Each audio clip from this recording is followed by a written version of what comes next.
বিশ্বাস বাপের জোর এর সম্পর্কে আমরা আজ মুকালমা পেশ করব, আমরা সকলে দেখবো ইনশাআল্লাহ।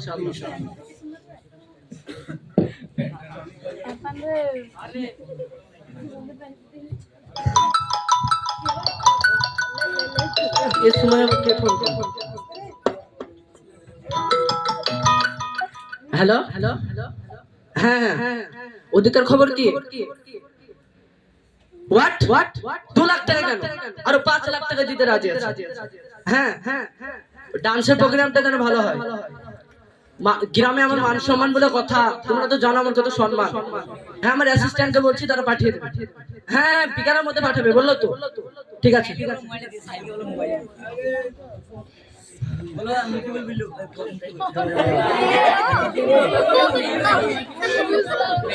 আমার খুবই শখ ছিল আমার তরফদের বাপকে আলেম করার, সে তো আলেম হলো না। তোরা দুজনে আলেম হয়ে যেন দিনের পথে থাকিস। হ্যাঁ দাদু, আমাদের 2 ভাইয়েরও খুব ইচ্ছা করে মাদ্রাসায় পড়তে। আমার গ্রামের বন্ধুরা আছে।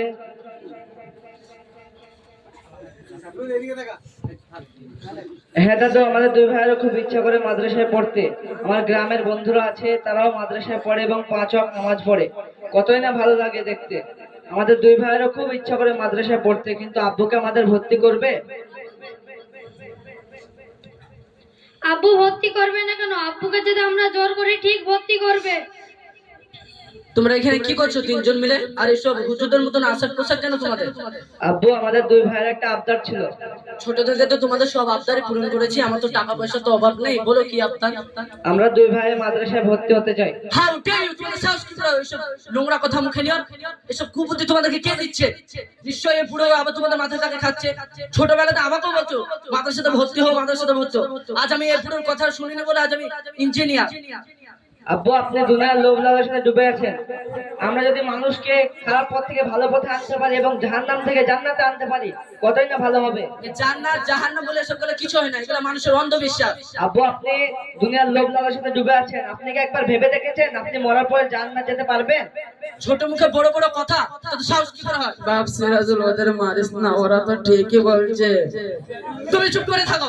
তোমার জন্য আজ আমি কি আমার 2টো ছেলে ভবিষ্যৎ নষ্ট করব? তোমাকে দুবেলা খেতে দিই, ওটা তোমার ভাগ্য। বেশি বাড়াবাড়ি করলে তোমাকে বাড়ি থেকে বের করে দেব। ভাই, হুজুর তো আমাদের জন্য দাঁড়িয়ে থাকবে। তাই তো রে ভাই। আব্বু আব্বু, আমাদেরকে যেতে দেন না। কেউ কোনো জায়গা যাবে না। এই বাড়ি থেকে যদি কেউ এক পা নড়েছো, তাদের অবস্থা খারাপ করে দেবো। আরে অনেকক্ষণ তো হয়ে গেল, ছেলে দুটো এখন আসছে না কেন? দেখি ওদের বাইরে। ভাই, হুজুর মনে হয় চলে এসেছে। তাই তো রে ভাই, চ হুজুরকে সমস্ত ঘটনা খুলে বলি। আসসালামু আলাইকুম হুজুর। ওয়ালাইকুম আসসালাম। কি ব্যাপার, তোমরা এখনো যাওনি কেন? হুজুর, আমরা তো মাদ্রাসা যেতে চেয়েছিলাম, কিন্তু আব্বু তো আমাদেরকে যেতে দিল না, উল্টো আমাদেরকে ধরে মারধর করলো এবং দাদুকে অপমান করলো। এটাই কি তোমাদের দাদু?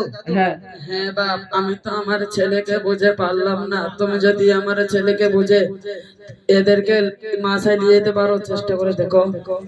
তাহলে তোমরা শোনো, তোমার আব্বা যখন তোমাদেরকে যেতে দিচ্ছে না, তাহলে তোমরা জোর করো না, ঠিক আছে? আমি তোমার আব্বাকে বুঝাবো, দেখবে ঠিকই একদিন তোমাদেরকে নিজে গিয়ে মাদ্রাসা ভর্তি করে আসবে। চাচা, আপনি কোনো টেনশন করেন না, আপনার বেটাকে আমি বুঝাবো, দেখবেন আপনার ছেলে একদিন দিনের পথে চলে আসবে। তাহলে আজকে আমি আসি। আসসালামু আলাইকুম।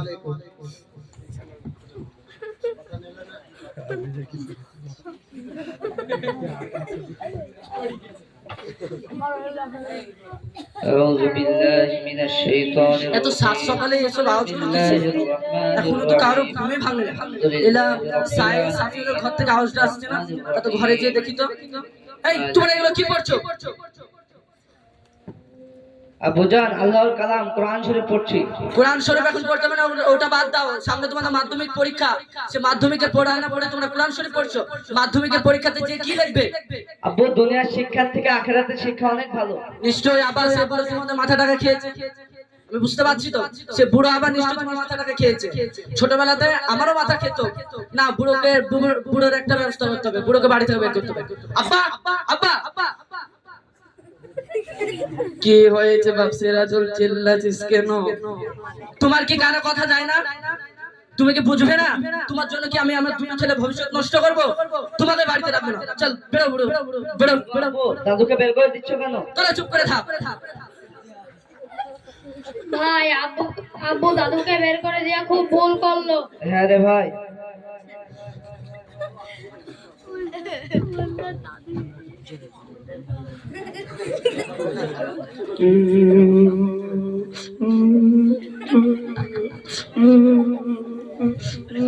বুড়োটা আবার কে এখানে বসে কাঁদছে? যাই তো জিজ্ঞেস করি। চাচা চাচা আপনি কাঁদছেন কেন? আমার ছেলে আমাকে বাড়ি থেকে বের করে দিয়েছে। কেন আপনার বাড়ি থেকে বের করে দিয়েছে? জানি না। হায় রে বেটা, যে বাপ খেয়ে না খেয়ে মাথার ঘাম পায়ে ফেলে ও ইনকাম করে নিজের ছেলেকে খাইয়ে পড়িয়ে বড় করলো, সেই ছেলে কিনা আজ বাপকে বাড়ি থেকে বার করে দিচ্ছে। কি জামানা এলো, হায় রে দুনিয়া।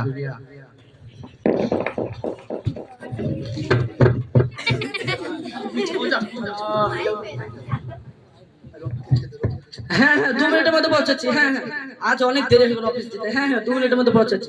হ্যাঁ রাখছি।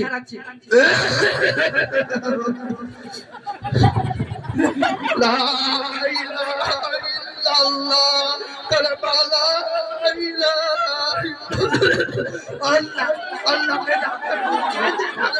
এই ফকির গুলোর রাস্তাটা মতো চালা হচ্ছে। বের হলে দোষ। কালামালা আপনি আপনি আপনি খেটে খেটে আমার খেটে খেতে পারেন না?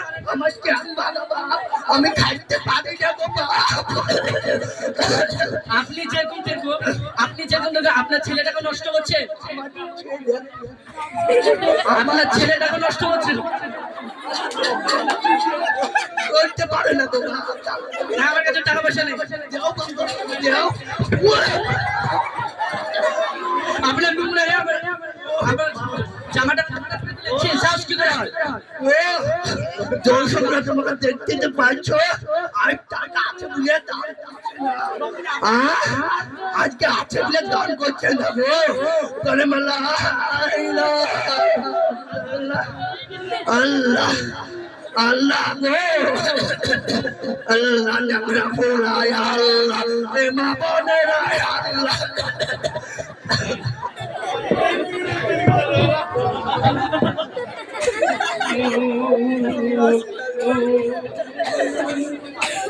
ব্যাপারটা কি আজকে ছলির মধ্যে চাচা নামাজে পড়তে আসলো না? আরে ওটা কে? আর ওটা ছলির মধ্যে চাচা মনে হচ্ছে। চাচা চাচা আপনি এখানে কাঁদছেন কেন? আমার ছেলে আমাকে বাড়ি থেকে বের করে দিয়েছে। কেন?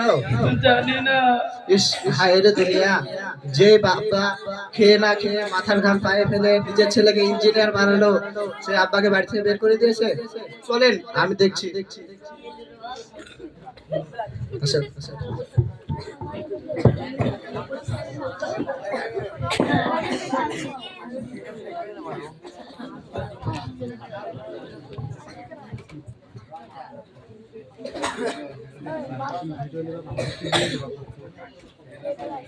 কিরে সামনে তোদের মাধ্যমিক পরীক্ষা আছে, পড়া না পড়ে তোরা চুপচাপ বসে আছিস কেন? আব্বুজান আপনাকে তো আমি আগে বলেছি দুনিয়ার শিক্ষা থেকে আখিরাতের শিক্ষা অনেক ভালো। সবচেয়ে শিক্ষার কথা বাদ দে। আমি যেটা বলছি, আমি তোদের বাপ, আমি যেটা বলবো সেটা শুনবি তোরা। আমার কথা বেশি ভাই এই সুবাদ আমার কে এলো রে ভাই? হ্যাঁ কে? আমি কই ছেড়ে দেন ভাই ইমাম সাহেব। হ্যাঁ আসেন ভিতরে। আপনি আপনার বাপকে বের করে দিয়েছেন কেন? তো আপনি বলেন আমার বাপকে আমি বের করবো না তো কি করব? আমার বাপের জন্য কি আমি আমার দুটো ছেলে ভবিষ্যৎ নষ্ট করব? কেন ভবিষ্যৎ নষ্ট হবে কেন? আপনার বাপ তো ঠিকই শিক্ষা দিয়েছে। আমি ওইসব শিক্ষা মানি না। আমার চোখে ওই শিক্ষা খুব খারাপ। আজ আমাকে দেখেন, সে ছোটবেলা তো আমাকে বলতো মাদ্রাসাতে ভর্তি হো, মাদ্রাসাতে ভর্তি হো। আজ আমি মাদ্রাসাতে পড়িনি বলে আজ আমি ইঞ্জিনিয়ার। দেখতে পাচ্ছেন তো আমার কত টাকা পয়সা। এসব টাকা পয়সা কিছু কাজে লাগবে না। আপনি কি ভেবে দেখেছেন এত বড় আকাশটা আল্লাহ রাব্বুল আলামিন বিনা খুঁটিতে এখনো পর্যন্ত দাঁড় করে রেখেছেন? আপনি কি ভেবে দেখেছেন এই দুনিয়াতে কত গাছ পশু পাখি আছে, তাদেরকে আল্লাহ রাব্বুল আলামিন নিজে খাওয়া দিয়েছেন, আপনি নিজে খাইয়ে দিয়েছেন? ইমাম সাহেব ঠিকই তো বলছে। না ইমাম সাহেবের সাথে হার দিলে চলে না। আপনাকে এখনো বলছি, আগে বলেছি, আমি দুটোকে মাদ্রাসাতে ভর্তি করতে চাই। ফালতু আপনার খাটাই হবে। আপনি কি জানেন আজ বৃদ্ধাশ্রমে কাদের মা বাবা পচে মরছে, কাদের? সব ডাক্তার ইঞ্জিনিয়ারদের মা বাবারা পচে মরছে। এটা আপনার ভুল ধারণা। আপনি গিয়ে খোঁজে দেখুন। হ্যাঁ, আমি আজই খোঁজ নিয়ে দেখবো বৃদ্ধাশ্রম। ঠিক আছে, আপনি যান। মৌলানা সাহেব, আমার ছেলে আর বুঝবে না, ওদেরকে বোঝার লাভ নেই, তুমি মাসে চলে যাও। দেখবেন ঠিকই বুঝতে পারবে। আসুন।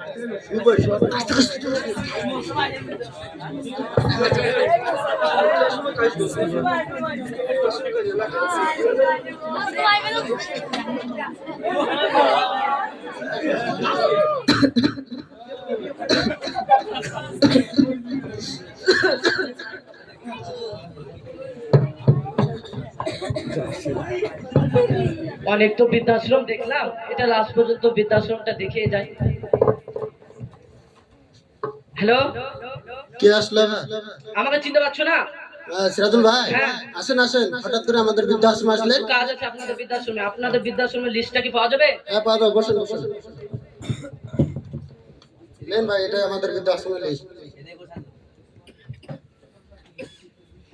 রে, এখানে তো সব ডাক্তার ইঞ্জিনিয়ার বাপ মারা মনে হচ্ছে। ভাই, আপনার আব্বাকে রাখবেন নাকি? না না, আমার বাপকে কেন রাখতে যাবো? ঠিক আছে। ঠিক আছে, সব ঠিক আছে। আমি কি এবার আপনাদের বৃদ্ধাশ্রমটা ঘুরে দেখতে পারি? হ্যাঁ, আসেন আসেন ভাই, নিশ্চয়ই দেখতে পারেন। এই লোকটা ক বছর ধরে আছে এখানে? প্রায় 10 বছর হবে। 10 বছর? এর ছেলে পিলে নেই? হ্যাঁ, 3টে ছেলে আছে। 3টে ছেলে কি করে? একটা মাস্টার, একটা ইঞ্জিনিয়ার, আর একটা কলকাতার আজাদ ডাক্তার, বড় ওই ডাক্তার। কলকাতা বড় ডাক্তার, সবথেকে বড় ডাক্তার। তার বাবা আজ বৃদ্ধাশ্রমে কেন? আমি কম টাকায় দিই তো, তাই আমরা এখানে রেখে গেছি। হ্যাঁ, আপনি যান, আমি কিছু প্রশ্ন করব। ঠিক আছে ভাই, করে আসেন। চাচা, চাচা, চাচা, আপনি ক বছর ধরে আছেন? আপনি ক বছর ধরে আছেন বৃদ্ধাশ্রমে? 10 বছর থেকে আছি আমি। 10 বছর ধরে আছেন। আপনার 3টে ছেলে, একটা বলে ডাক্তার, একটা মাস্টার, একটা ইঞ্জিনিয়ার, তো আপনি এই বৃদ্ধাশ্রমে পড়ে কেন? আমি বাড়িতে থাকি বলে খুব অসুবিধা হয়, তাই জন্য আমাকে এখানে খেতে দেয়। চুপেন, হ্যাঁ বুঝতে পারছি। তাই তো রে, ইমাম সাহেব তো ঠিকই বলেছিল। আজ আমি ভাবছিলাম আমার ছেলে দুটো ডাক্তার ইঞ্জিনিয়ার করব। আমি যদি ডাক্তার ইঞ্জিনিয়ার করি, আমি যেরকম আমার বাপের সাথে দুর্ব্যবহার করছি, তারাও তো পারলে আমার সাথে করবে, পরবর্তীকালে আমার সাথে করবে না, এটা তো হতেই পারে না। ইমাম সাহেব তো ঠিকই যুক্তি দিয়েছিল। আমার ভুল হয়ে গেছে ইমাম সাহেবের সাথে ওরকম করে ব্যবহার করাটা। আজ আমাকে ইমাম সাহেবের কাছে যে ক্ষমা চাইতে হবে। হ্যাঁ সিরাজুল ভাই, দেখা হলো? হ্যাঁ, দেখা হয়ে গেছে। তাহলে আসসালামু আলাইকুম।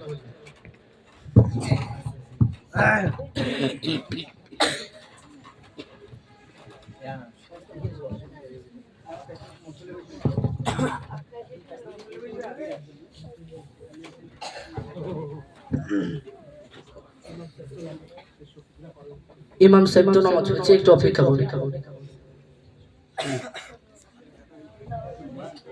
হুজুর আমার ভুল হয়ে গেছে। আপনি যেগুলো যে শিক্ষার কথা বলছিলেন আমার ছেলে দুটোর জন্য, একবারে ওই শিক্ষা দুটোই সঠিক ছিল। আর আমি যে শিক্ষার জন্য ভাবছিলাম, এই দুনিয়া কামানোর জন্য ভাবছিলাম, ওই দুটো শিক্ষা একবারে ভুল ছিল। আজ যদি ওই শিক্ষা দুটো দিতাম, আপনি আমার চোখ খুলে দিয়েছেন। কি বৃদ্ধাশ্রমে যেতে বললেন, বৃদ্ধাশ্রমে যে দেখলাম সব ডাক্তার ইঞ্জিনিয়ার বাপ মারা, একটা আলেম ওলামার মারা নেই, বাপরা নেই। আজ আপনি আমার চোখ দুটোকে খুলে দিয়েছেন হুজুর। আমার অনেক ভুল হয়ে গেছে, আপনি আমাকে ক্ষমা করে দেন হুজুর। আলহামদুলিল্লাহ ভাই, আপনি আপনার ভুল বুঝতে পেরেছেন, এটা আমি খুশি। আর আল্লাহর উপর আমার বিশ্বাস ছিল যে আপনি আপনার ভুল বুঝতে পারবেন। আপনি যে আমার কাছে ক্ষমা চেয়েছেন, একবারও কি আপনার বাবার কাছে গিয়ে ক্ষমা চেয়েছেন? না, সেটা তো করিনি ইমাম সাহেব। আপনি কি জানেন আপনার বাবার কাছে যদি ক্ষমা না চান, তাহলে আপনি কোনোদিন জান্নাত যেতে পারবেন না? হ্যাঁ, আমি আমার বাবার কাছে ক্ষমা চাইতে চাই। ঠিক আছে, আমি দোয়া করে আসছি। আব্বা আমার ভুল হয়ে গেছে। আব্বা আমার ভুল হয়ে গেছে। আব্বা আমাকে ক্ষমা করে দাও। আব্বা আমি বুঝতে পারিনি, আমি এই দুনিয়ার মায়াতে টাকা পয়সায় আমি পাগল হয়ে গেছিলাম। আব্বা আমি আমার ছেলে দুটো ঠিক মতন ভবিষ্যৎ করতে পারছিলাম না। আমি এই দুনিয়া কামানোর জন্য ওদেরকে আমি ডাক্তার ইঞ্জিনিয়ার করাতে চেয়েছিলাম, কিন্তু ওই ইমাম সাহেব আব্বা আমার মাথা চোখ খুলে দিয়েছে। আব্বা আপনি ঠিক পথে ছিলেন। আব্বা ওয়ালাইকুম সালাম। হ্যাঁ হুজুর, আপনি ক্ষমা চেয়ে দিতে বললেন, আমি ক্ষমা চেয়ে নিয়েছি হুজুর। আমার অনেক ভুল হয়ে গেছিল, আমি বুঝতে পেরেছি আমার ভুলটা। হ্যাঁ, আপনি একটা ভালো মাদ্রাসা খুঁজেন হুজুর, আমি আমার ছেলে দুটোকে ভালো মাদ্রাসাতে ভর্তি করতে চাই। হ্যাঁ, একটা ভালো মাদ্রাসা আছে, অমরপুর মাদ্রাসা। ওই মাদ্রাসায় সব থেকে ভালো শিক্ষা দেওয়া হয়, সুশিক্ষায় শিক্ষিত করা হয়। হ্যাঁ, আমি শুনেছি অমরপুর মাদ্রাসাতে নাকি ভালো সুশিক্ষায় শিক্ষিত করা হয়। তো আপনি দেখেন সে মাদ্রাসাতে যে একটু খোঁজ নেন, আমি আমার ছেলে দুটোকে রাখতে চাই। ঠিক আছে, আমি খোঁজ নিচ্ছি।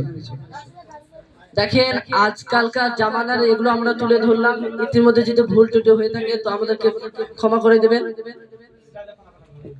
তো মুকাল্লাম এখানে পড়ে যাচ্ছে।